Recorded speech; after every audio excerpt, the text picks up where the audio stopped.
Good afternoon, everybody. Thank you for joining us today, and I hope you and your families are safe. So I'm happy to report that we have delivered a very robust Q2FY21, and I'm sure you have seen the matrices that was published. It was really an all-round performance. Both top line, bottom line, growth in both our key divisions, the EPD, Embedded Product Design division, and the Industrial Design and Visualization division. Also broad-based growth across all the industry verticals and geographies. So I think it was a very, very satisfying performance. Our revenues from operations grew by 7.4% quarter-on-quarter and 11.5% year-on-year. And there was a request that we need to disclose constant currency growth. So this actually translates to a constant currency growth of 6.9% quarter-on-quarter and 4.4% year-on-year. So as you can see, most of this quarter-on-quarter growth has been volume-led. More than 93% of the sequential growth in the quarter gone by was volume-led. So all this data has been published in our fact sheet that has been put up on our website, on our investor relation page. Now, as far as profitability goes, we grew our PBT by about 17% quarter-on-quarter and 56.1% year-on-year. Again, a pretty satisfying growth as far as bottom line is concerned. The company's growth was driven primarily by both its key businesses, that is EPD and IDV. EPD, which is the largest company's largest division, grew by 7.1% quarter-on-quarter and about 15.1% year-on-year. IDV also posted smart growth of 15.1% quarter-on-quarter, with pretty good design project wins and so on. Within the EPD business, medical and healthcare continues to grow faster than the rest of the verticals. This quarter we grew at 14.1% quarter-on-quarter. Media and communication delivered another quarter of steady growth at 6.7% quarter-on-quarter. What is also satisfying is the transportation vertical showed a smart growth of 5.6% quarter-on-quarter. So definitely we are seeing recovery in the automotive market. And of course, as you may have already seen, we have closed some good deals, including a multi-year deal with an European tier 1 supplier for vehicle electronics and software. We've also added a new automotive OEM, as a customer. So, in a sense, we want to say that we are back to our, pre-COVID momentum as far as growth rates are concerned, and we expect this momentum to continue into H2 this financial year. So as we enter into the second half of the financial year, we're pretty confident with strong deal pipelines across geos and verticals, a good number of deal momentum, large deals that we are pursuing. Because of the performance that we have been able to generate, we are announcing salary hikes for employees with effect from October 1. So with that, I would want to hand it over to GV for a Q&A session. Thank you and look forward to your questions. Yeah. Thank you. Yeah. Thank you very much. We will now begin the question and answer session. Anyone who wishes to ask questions may press star and 1 on the touchtone telephone. If you wish to remove yourself from the question queue, you may press star and 2. Participants are requested to use handsets while asking questions. Ladies and gentlemen, we will wait for a moment while the question queue assembles.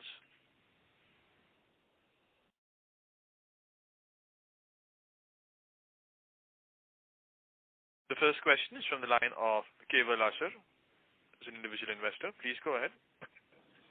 Hi, sir. Congratulations for the great set of numbers. The question which I wanted to ask is, are the margins sustainable and can it grow forward in times ahead? Yeah, I mean, our focus is to ensure that we maintain our margins, and as I've just announced, we are, we would be giving our salary hikes also. So, but having said that, we would continue to guide in the 22-24% PBT, and we would hope to be at the upper end of that spectrum. Sure, sir. Thank you. Thank you. The next question is from Kunal Shah from ITI Mutual Fund. Please go ahead. Thank you for the opportunity and congratulations for good set of numbers. Just taking other question. Can you be louder, please? Yeah, sure. Is it audible now, sir? Yeah, very much. Yeah, so congratulations in the first place for a good set of numbers, sir. Just continuing the question on the margins front, right? You did guide about 22 to 24% PBT.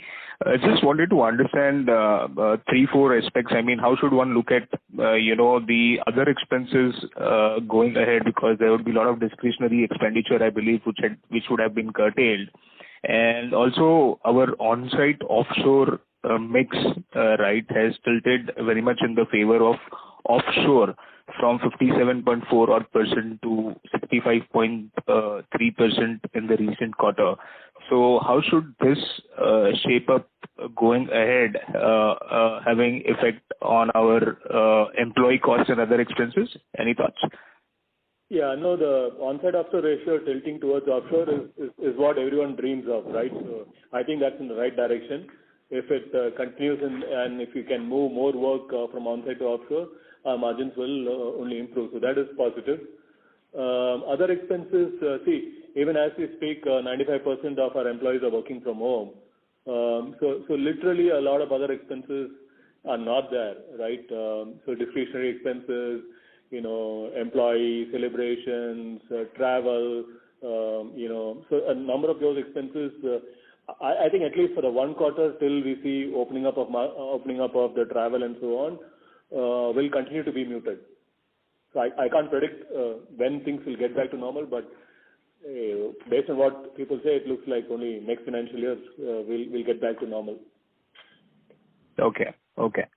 So you and how about the on-site offshore, sir? Should we see this remaining same at least for the one quarter and then see how it goes ahead? Yeah, definitely. I think at least for the next quarter or even maybe for the next 2 quarters. Again, it all depends on how countries and open up and travel restrictions are removed. You have all these reinfections coming in, and more Western countries are now more and more cautious and so on, right? So you can safely assume at least for 1 quarter these ratios will continue, maybe for 2 quarters. Okay. And you did talk about the hike from 1st October for the employees. So, I mean, any quantification you would say how this would pan out in the employee expenses? We are looking at between 6 to 8%. So final details is being worked out right now. Great, sir. And just moving on the deal pipeline, sir, the commentary was pretty optimistic. So just wanted to understand the scenario out there. I mean, when it comes to the auto sector, and we are doing very good when it comes to broadcast and communication. So how do you see in your interactions with the clients? We see a lot of companies now, kind of first trying to move towards a cloud, which seems to be very important, and then trying to spend on R&D and all those stuff. So how do you see that panning out for the company in your interactions with the clients across segments? Sure. I think you've asked a number of questions. I think it should be fair to other investors. But having said that, let me answer this quickly. Deal pipeline is looking good, both in all the 3 verticals that we are operating in. The order book that we are carrying forward is also very healthy. I think that's why I said we are back to our pre-COVID momentum in terms of both the pipeline and the sort of large opportunities, consolidation opportunities, and many opportunities that they're looking at. So I'm pretty optimistic, that things would we will recover back to our growth rates, in the pre-COVID times. Thank you. The next question is from the line of Hasmukh Gala from Finvest Advisors. Please go ahead. Hello, sir. Congratulations for a great set of numbers. Sir, I just basically wanted to know that recently, you have announced certain partnerships, long-term partnerships, with say NVIDIA, then GEC Schaeffler, and partnering with the Google. So I just wanted to understand, what kind of revenue model you will have by, dealing with these kind of opportunities. Right. Yeah, hi, Mr. Gala. This is Nitin here. Nitin. Yeah, hi. So if you look at partnerships, I'll take Schaeffler out because Schaeffler is not so much a partnership, it's a clear customer relationship. And what we announced with them is a global engineering center. So you can think of it as a offshore development center for a customer. Achha, okay. But of course, it will be multi-skilled, areas. It will be multi-year. So that's the signature of Schaeffler. But if you look at partnerships like NVIDIA or Google, they represent how we can go to market with somebody else. So it is a joint go-to-market with somebody else so that we can provide larger or more complete solutions to our customers. For example, if you look at OTT, Google and the Widevine solution that we have partnered for is really being used to protect content. The idea being that, for example, if somebody has rights over IPL and they want to make sure that IPL video is being transmitted only to people who have subscriptions or who are legal subscribers, then you would need some way of confirming this. And therefore, digital rights management and the content protection that Google offers rides along with any OTT service. So now how does that work for us? It is a natural complement when we go into the market to help customers integrate OTT services that will also take care of content protection. Similarly, if you look at NVIDIA is one of the world's leaders in addressable ads, which is how do you deliver an advertisement to a subscriber based on their profile, their background, which home they are in, which geography they are in, and so on. Again, naturally, it complements our capabilities and our offerings in OTT by saying, look, we not only can help you deliver a great video OTT platform and a service, but we'll also bring you opportunities to protect content. We'll also bring you opportunities to monetize content by providing better addressable ads, better targeted ads, and so on. So partnerships are typically used, one, to make our services more complete and to improve our own value proposition. Okay. Thank you. Before we take the next question, a reminder to participants to please limit your questions to one per participant. The next question is from the line of Mayank Bawla from Dalal & Broacha. Please go ahead. Good evening and thank you for taking my question. My question pertains to the top client. We've seen some sort of improvement in the top client account in this quarter. Going ahead, if you could give us some qualitative guidance if we can expect similar momentum or better than this in the second half? No, again, it is. It is good that we've had a good quarter as far as the top customer is concerned. We will be happy to retain at this level because the outlook is though it's definitely better than what we have seen in the previous quarters, but still there are some uncertainties. So we don't want to guide anything saying that things are rosy and things will be very different. We are happy with this current level. Thank you. The next question is from Dipen Mehta from Elixir Equities. Please go ahead. Yes, so my one question has been answered regarding the top client. Second is that this work from home, is it really a viable option to reduce cost or it is a passing phase and eventually costs will come back to the normal levels? No, the cost as far as travel times and all of that is reduced, right?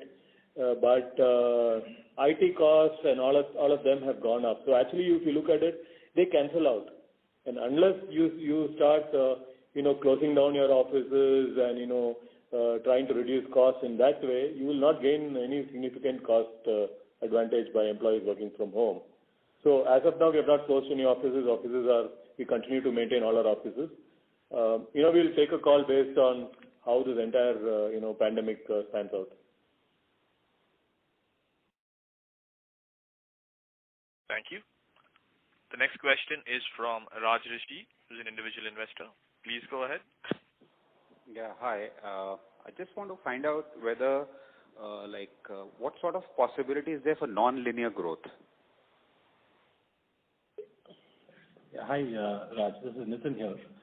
Yeah. If you look at opportunities for non-linear growth, obviously they would be similar to any company that you would see in this space, which is one, you either go significantly towards products, the logic being that you build it once and you sell it to many, unlike services, which is headcount and linear.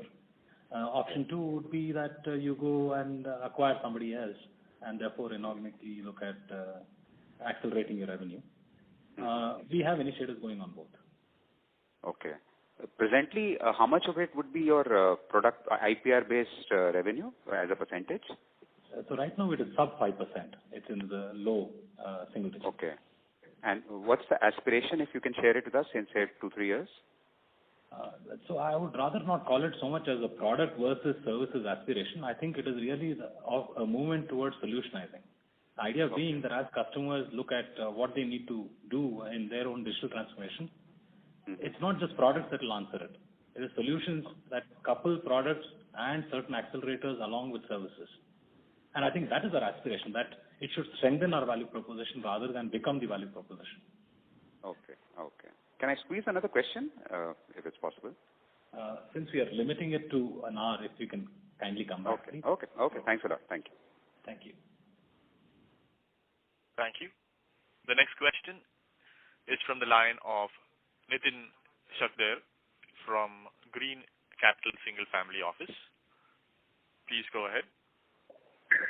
Hi, good afternoon, Manoj, and good afternoon, Nitin. Great set of results. My question pertains to the cash reserves and the cash on books. So approximately there is about 900 to 950 crores approximately as we speak in the quarter. Now, what is the plan or strategic plan of the company to improve the return on capital employed and return percentage on the cash which is on the books? Is there any strategic form of payouts or buyouts or acquisitions plan? Thank you.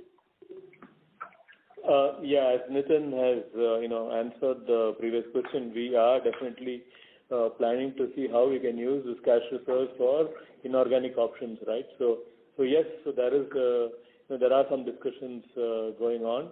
And this issue of capital allocation is also discussed at a board level.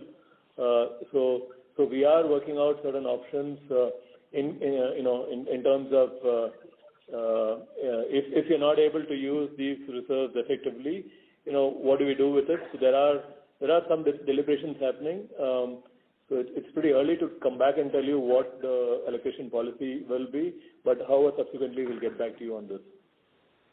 Thank you. I hope it's sooner than rather later, because last quarter also we discussed this, but sure. I'm assuming that the management is taking a call on that and improving the ratios on that. Thank you. Sure. Thank you. The next question is from the line of Naveen Bothra, who's an individual investor. Please go ahead. Congratulations, sir, for excellent set of operating numbers.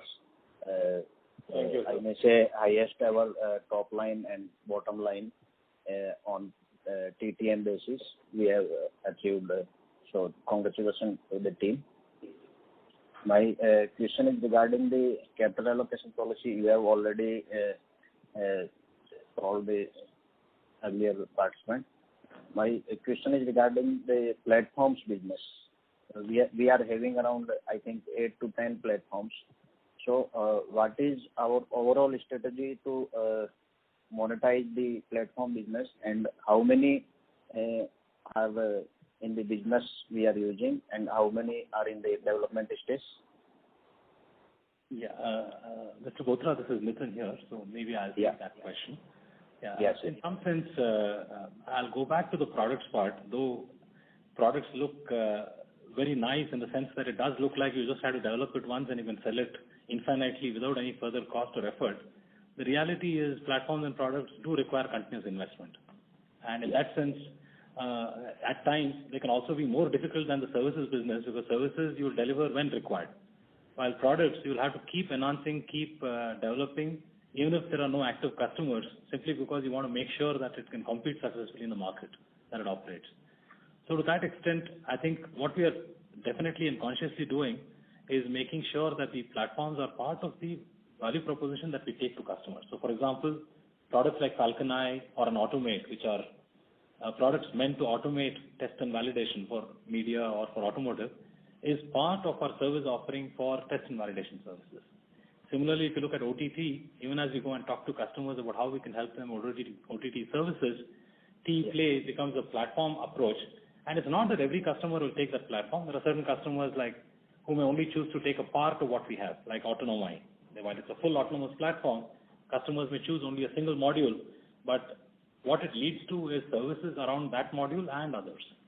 So our hope is, and our plan is definitely to make sure that for every percentage of revenue that a product or a platform brings, we would like 2-3 more percentage to come from services, and that services to continue beyond the first year, to become a longer tail of revenues.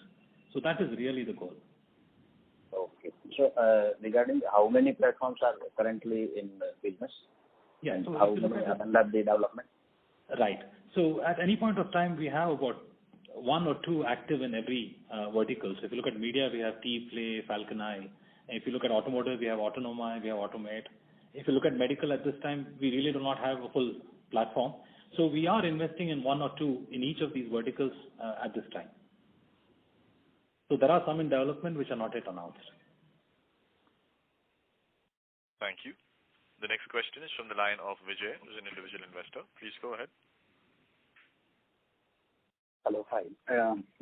Excellent results and congratulations, team Elxsi. And my question, I have 2 questions, and one is on the new opportunities that you were actually looking at, to stabilize your numbers. Have you looked at the space technology, which has a potential of $50 billion in our country by 2024? That's one. Number 2, I think a month back, I think I've seen something on the parking technology that you were about to come on. Can you also give throw some color light onto that? Yeah, this is Nitin here again. Can you repeat the second one, please? Auto parking? Okay. Awesome. Parking. Sure. So I'll just take them one by one. So on the space side, yes, we have examined the opportunity. We have worked in space programs before, including the Mangalyaan mission, right, where we delivered the telemetry unit that went onto the Mars rover. So it actually was part of the Mars orbiter unit. So we have delivered certain work for space. We are looking at what we can do. But however, we also recognize that a lot of these are government-led programs. So to that extent, the conditions of working and how you deliver, etc., are quite difficult. So we are not expecting to have any large revenues out of space per se. On the auto parking, yes, that is in many ways for us, that is the way we see how Autonomy will play out. Autonomy is meant to be delivering full level 5, full autonomy, while the reality is that many of the emerging markets can never achieve full autonomy because the roads don't suit it, and the infrastructure doesn't suit it, and the signages don't suit it. So we believe that many markets will actually leverage features rather than full autonomy. So for example, auto parking valet systems are something that are quite interesting for many automotive companies. Similarly, traffic jam assist, where in a traffic jam, the car moves automatically, you don't have to keep pressing the accelerator or the clutch or the brake. So certain smaller features of autonomy will become more popular. So we are, in many ways, if you think about it, remastering Autonomy to suit features which we think will come to market much before full autonomy.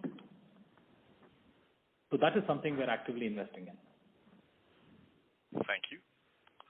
The next question is from Pranav Thakkar, who's an individual investor. Please go ahead. Yeah, hello sir. Congratulations for a great set of numbers. And my question is regarding, it is in reference to the previous meeting wherein Nitin has updated that, the software which is useful for telecom industry just rightly coincides with the pandemic, and, supervisor can monitor the employees sitting at home. And so just want to understand that is this platform, what is the update on this, and whether this can also be used in other industry as well? Right. Hello. This is Nitin here. Hi. I'll take that question. I'm not precisely clear about what we were referring to, because I remember that we talked of automation of operations, definitely in telecom. And when we talk of network operations automation, it's more to do with the network itself and how you can automate some of the monitoring and control of the network to make sure that subscribers don't have any disruption to the services. That continues. In fact, we are seeing fairly strong interest from quite a few operators in the solution that we have developed and we are developing. Right. So in many ways, that is one of the platforms that we are investing in. Now, will that apply to other industries? Yes, not directly, but we see that the whole concept of remote monitoring and remote management is a concept that can apply to any enterprise. And we definitely are looking at how we can adapt it to some of the other industries that we work in. Thank you. The next question is from Ravi Naredi from Naredi Investment. Please go ahead. Thank you, Manoj and Nitin. My maximum questions have been answered, but just I would like to know how many new hirings we are going to? We are going to make in the current quarter. Is that the question? Yeah. Yeah. So we have we have actually hired about 300 fresh grads from the colleges, and they have not yet been onboarded because of the pandemic. So we plan to onboard them in this quarter, in Q3. On top of that, we may have anywhere between 100 and 150 lateral people that we would hire. That again depends on the requirement and so on, right? That's an average, that we've been hiring. Thank you. The next question is from Deepak Poddar from Sapphire Capital. Please go ahead. Thank you very much for the opportunity, sir. So just I wanted to understand in terms of your revenue, like if I see last 10, 12 quarters, we have been in the range of 380 to 420 crores. In that range we have been doing. So when do you see the next leap of growth that would be coming to us, maybe if you take a view of next 2 to 3 years? Thank you. I'm not sure when you say 10 quarters that we have been in the 380. I mean, 10 quarters, maybe we have been from 300 levels or 320 levels. We would have grown to the 430s and so on. So our expectation is we'll be able to continue this sort of a growth. There won't be any sudden jumps, because sudden jumps will happen maybe if we have an inorganic option and so on. But otherwise, the accelerated growth that we have demonstrated in the quarter, we hope we will be able to maintain that growth near about the same levels for the next 2 years. 10-12% is what? Annually, constant currency basis, we should definitely grow 10-12%. Thank you. The next question is from the line of Harish Kawalkar, who's an individual investor. Please go ahead. Sir, good afternoon and congratulations for your result. I'm just going through your customer concentrations. You have that presentation. So, what is the reason the customer concentration decreases over the period of quarter-on-quarter basis? So, could you please throw some light on that? You had added more customers, or you have less revenue from the same customers? No, we are more or less, where we were in the previous quarter, right? There's not been any, great change. I would say, if you look at the top 10 customers, they have been at 49%, 50% and odd, right? That's been the case in Q2 last year. We were at 50.7. In Q1 we came down to 48.6. This quarter we came up to 49.3. So we are in and around the same. So essentially what we're trying to say is the top 10 customers, as the company grows, the top 10 customers have also been growing and growing almost in the same ratio. So I think this is a good metrics to have. Thank you. The next question is from the line of Ashish Agarwal from Principal Asset Management. Please go ahead. Yeah, thanks. Sir, most of my questions have been answered. Just a couple of things. First of all, on the industrial design business, right? That business has been very volatile. And this quarter has been seen a good growth. And we have indicated there is good pipeline. So just wanted to get some sense on that business and maybe some sense on the profitability of that business. Secondly, on the offshore on-site mix, right? So obviously there is a significant increase in offshore. Wanted to understand, once things become normal, do you think that this ratio could change towards on-site as there will be more travel, etc.? Or do you think that this type of a shift over a longer 2 to 3 year period is here to stay? Yeah, thanks. Yeah, let me take the second question first. Personally, I would tend to believe that this is here to stay. It may not skew so much once the travel restrictions are relaxed. Maybe on-site ratios may go up slightly, but it will never go to the 50-50 or 60-40, 60% on-site and 40% off. I mean, those days are gone. I think maybe we'll eventually settle down to 60-40 or 40 being on-site and 60 being offshore, or even lower than that, right? So because customers and individuals have realized that you can achieve a lot. You need not necessarily be next to the customer. You can work remotely. So I think personally I feel that you might more see a 60-40 or a 65-35 sort of a ratio eventually, right? Now coming to the first question on IDV, yes, IDV has been volatile. In the last quarter, beginning of last quarter, we have a management change there. We have a new person who has taken over as the head of the industrial design business, and we are rethinking the strategy, and we are aligning that business more towards the EPD verticals.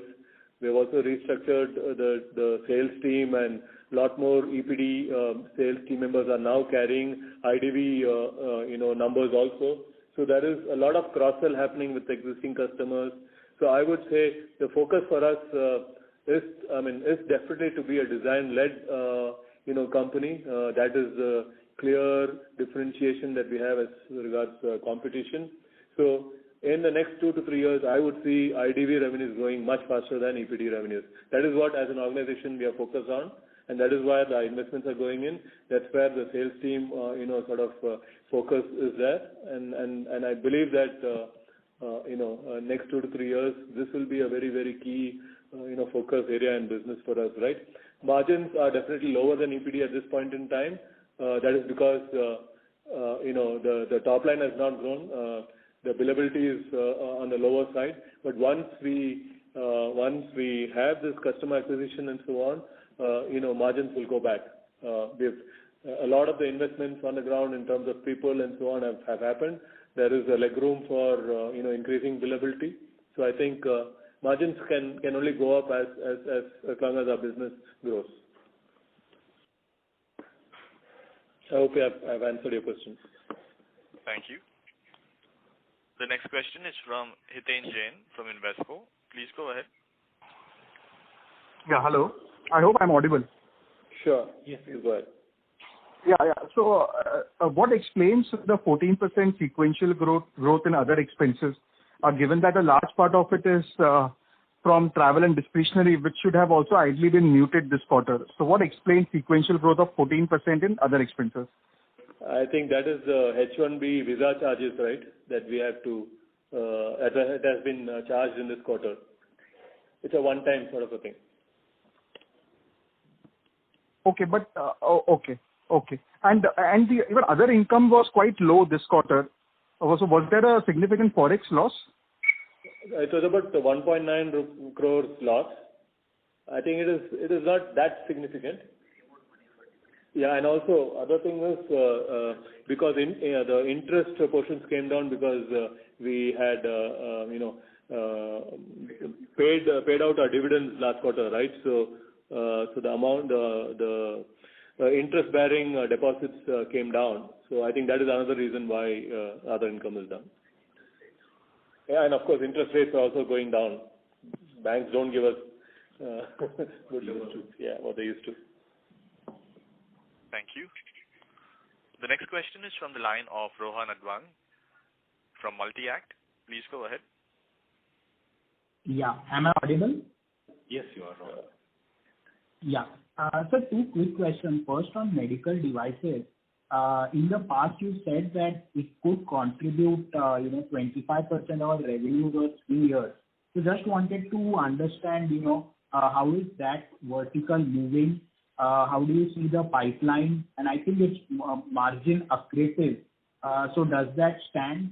And is this more an annuity business, or is it, typical R&D business where project ramp up, ramp down can give way to lumpiness? This is first. And secondly, sir, on export incentives, there has been some, notification that they will be drastically reduced going forward.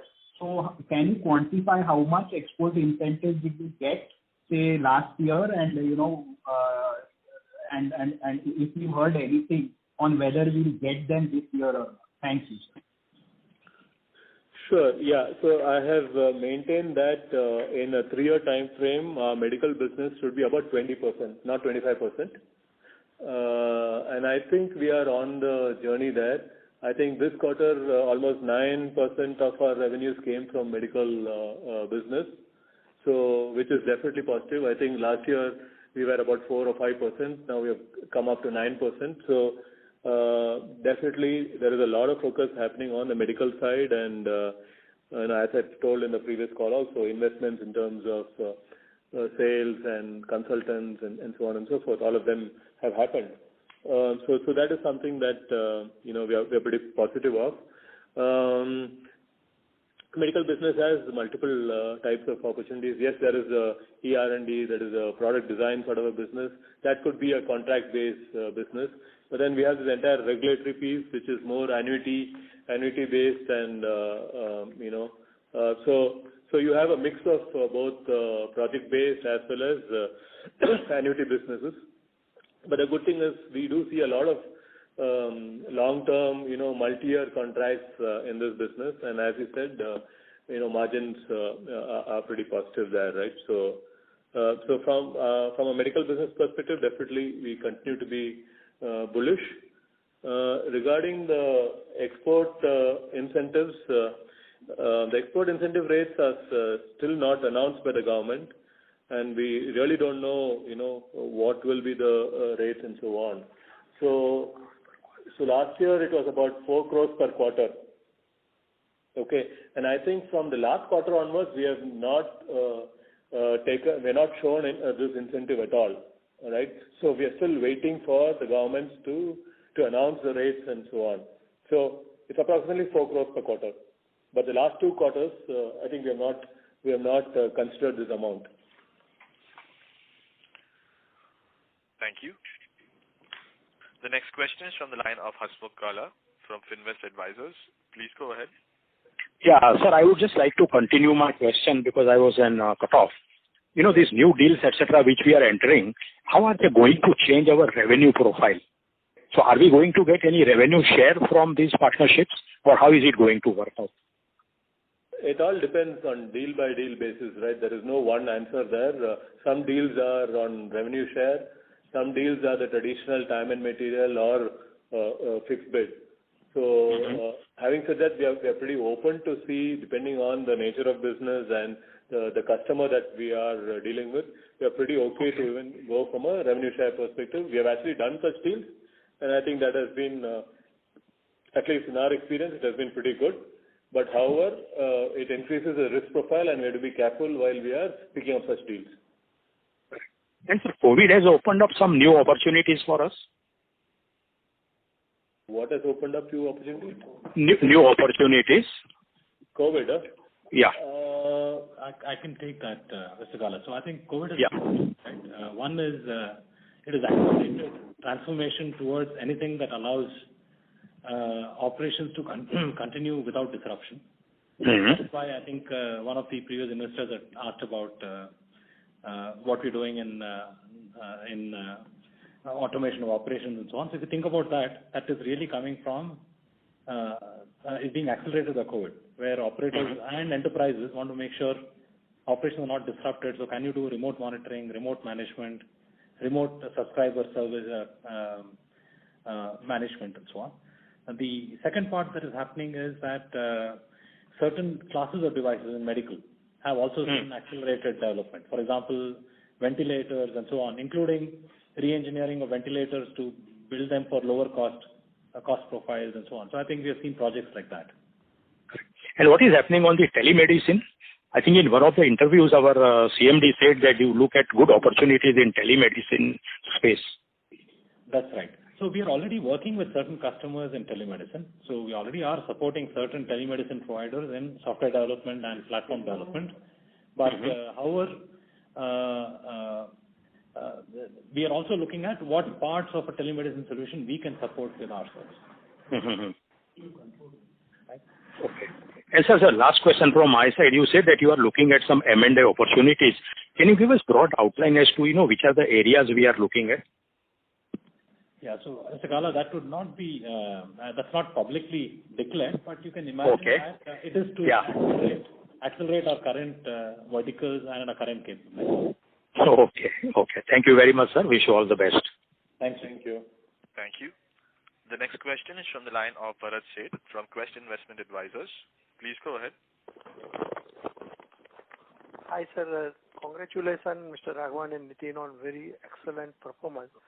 Thank you, sir. Raghavan, you just made a remark that now we are back to pre-COVID level growth in terms of the growth and all, and still deal pipe is very strong. And if we expect to grow, say, in this 6% kind of a QOQ range, 5 to 6%, which implies that annualized growth of around 20 plus per. So how do we really see from 3 years perspective? Yeah, so first thing I would like to say is, look, I would really want to wait for a couple of quarters more to see that this growth that we have demonstrated is sustainable. We believe it is sustainable, and we are working in that direction. So even before talking about this, I mean, of course, we have our 3-year plans and our strategies around that. But if we are able to continue to grow in these growth rates in a 3-year time frame, we will definitely be able to produce pretty good results, right? Yeah, I can just add. I think what we are essentially saying is we were very clear of markets based on customers, industry progress, technology progress, and so on. We look at COVID, that is a disruption, and it's caused uncertainty both on the demand side and on the supply side. So that uncertainty cannot be addressed by any direct projections. I think we just have to wait a little bit. We are making sure that we cover all the other parts. Projecting where industry will go, technology will go is our job. But what happens fundamentally in terms of economics and macroeconomics, we cannot tell. Yeah. Thank you. Before we take the next question, a reminder to participants to please limit your questions to one per participant. The next question is from Naveen Bothra, who's an individual investor. Please go ahead. Yeah. Just continuing from the last question, some different type. If you see the last 4 quarters result, X of JLR, we are growing by 15 to 16%. And when we see X of JLR top 10 accounts, for the last 3 quarters, we are growing by 21, 22%. So how you would like to, in view of the commentary, how would you like to guide us? Because in the con call, you said that we will be doing Q3 of last year. We have not only done the Q3 of last year, in this Q2, we have exceeded that by 2-3%. So if you can guide for the second half, seeing all these trends of X of JLR, so are we going to have around 18 to 20% of growth, seeing the strong deal pipelines? If you can guide us, sir. Thank you. We don't give these guidances, so that's the dilemma that we have. But you can see that the confidence of the management. I think definitely H2 will be much better than H1 because we had a poor Q1, and that's because of COVID, and that's not just us but the entire industry. But the good thing is we have been able to bounce back faster, and much more aggressively than some of our competition and, including the large companies because of a small base. I think this sort of a growth is sustainable, and we see that deal pipeline in H2. I can't give any further commentary other than saying that we are bullish. Thank you. The next question is from the line of Mayank Bawla from Dalal & Broacha. Please go ahead.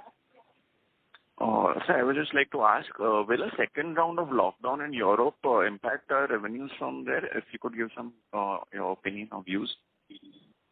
The revenues, even now we are considering it as lockdown only, right? We have not been able to travel.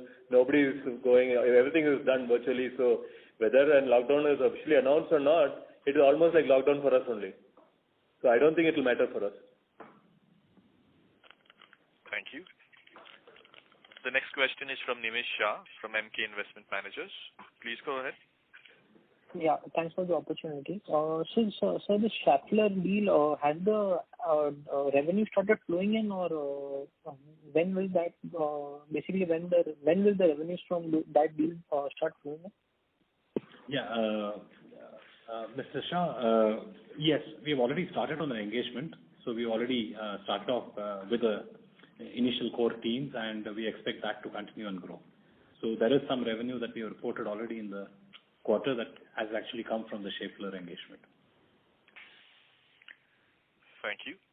The next question is from the line of Varun Sharma from Franklin Templeton. Please go ahead.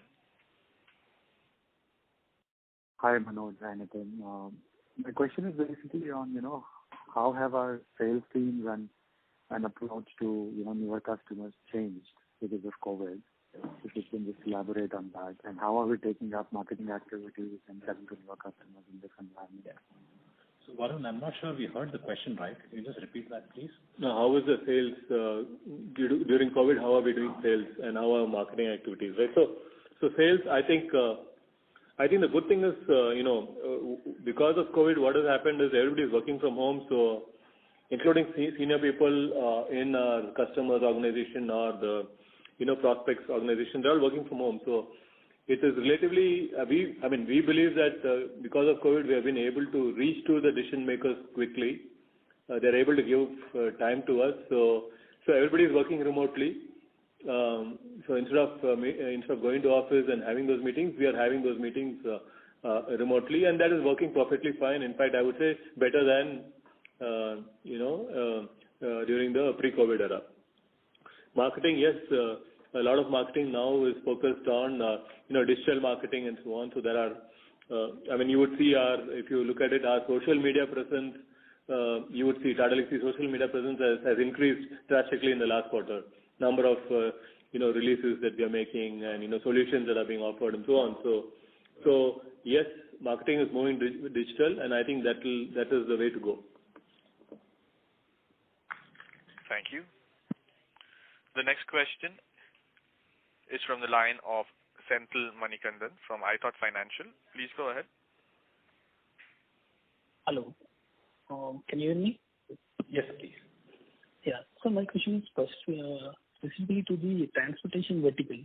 So how do you see the automobile side, the OEMs or the Tier 1 players, how they are giving any outlooks for deal structures over there? Yes, we have shown growth in the automotive sector. What that means is demand is picking up. But is the demand, picked up to an extent of pre-COVID? I would say we are still maybe a couple of quarters more. But definitely, what is happening because of COVID is we see either OEMs and Tier 1s, trying options to consolidate vendors and to bring down their overall costs, to move away from high cost outsourcing to low cost countries and so on. So we see definitely demand is better than Q1, but I would maybe wait a couple of quarters more to really see if we have touched the pre-COVID sort of demand momentum. Thank you. The next question is from Bharat Sheth from Quest Investment Advisors. Please go ahead. Hi, sir. Thanks again. Earlier, just I wanted to understand that when we are talking of moving from, say, on-site to offshore and all, so how does that really, of course, it's a better profitability, but revenue side, could there be any impact on because of that? Of course, there is an impact. So what is hidden in this is the sort of deals that we have won to be able to accelerate our revenues in spite of the on-site offshore ratio going the other direction. So I hope you are able to understand that that's the type of deals that we have won. Thank you. The next question is from Vijay, who's an individual investor. Please go ahead. Yeah. Hi. Thanks for taking me again. One question I have on the Tata Group itself. I think the group is coming up with a super app. Is Tata Elxsi also playing some role in that? No, we are also listening to or hearing about, reading about the articles. We are talking to Tata Digital, the company that is making those apps. There are some opportunities, especially from the industrial design perspective. We are discussing with them, but right now we are not doing anything. There's no activities that Tata Elxsi is performing on the super app. But that could change moving forward. Thank you. The next question is from Umang Shah from Asian Market Securities. Please go ahead. Hi, sir. Sir, so the R&D is done in auto companies for the next 4 to 5 years. Sir, I wanted to ask, whatever R&D was done by you in, say, 2015-16, how much do you see on the road its implementation in 2019-20? And sir, connected to this, do you think that the delta in innovation is declining or is accelerating in the automobile itself? Right. So, Mr. Shah, this is Nitin here. I'll take that question. So if you look at how we work with automotive companies, whether it's suppliers or OEMs, we work on programs that stretch anywhere from the next year's model year to very advanced R&D, which may be only about 7-8 years ahead, where you get into advanced research, you confirm that it's production worthy, and then you implement and then you deploy. So to that extent, I think every year we will see work that you've done in the past. Partly because some of it is very near term, it was projects done 1-2 years back. Some of it is projects done a little longer back. Right? So that way you will always see a stream. In terms of innovation and change, that delta will increase, but it will increase in certain areas. For example, OEMs will and the automotive industry will spend a lot more on digital and software. They will spend lesser on mechanical and materials. So that is where the delta, so the overall spend may increase or decrease, but proportion of spend towards software, electronics and digital, I think is what will go up. Thank you. The next question is from the line of Manish Bhandari from Vallum Capital. Please go ahead. Hi, good afternoon. I have one question regarding the use of excess capital on your balance sheet. You did allude towards evaluating some kind of inorganic growth opportunity. So is there any thought process which is going on, or maybe there would be some better use which you can, the way TCS has done a buyback or so? Thank you. No, so we've discussed this at a board level. There's nothing to report, and as and when we have certain decisions, we would get back to you. But yeah, there are some thought processes that are being discussed. Thank you. We'll be able to take one last question. We take the last question from the line of Apurva Prasad from HDFC Securities. Please go ahead. Thanks for taking my question, and congrats, Manoj and Nitin, great set of numbers. My question is on the sub-segments within transportation and media broadcast. How are they tracking? I believe there's a lot more focus there, and it was, I think, mid-single digit the percentage of its revenue. So how would that be tracking the last few quarters? That would be my first one. Yeah, so Apurva, this is Nitin here again.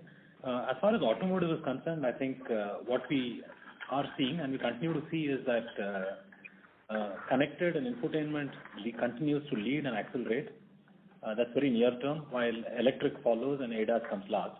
ADAS we have definitely seen slow down, but I think what we are seeing pick up in is in the implementation of features which are a little more immediate. Rather than full autonomy, auto car, parking valet, or traffic jam assist, so features like that. When it comes to media, I think we have seen almost all-round growth and similar acceleration. Within that, I think two pieces accelerate most. One is OTT, and you know it even from consumption patterns.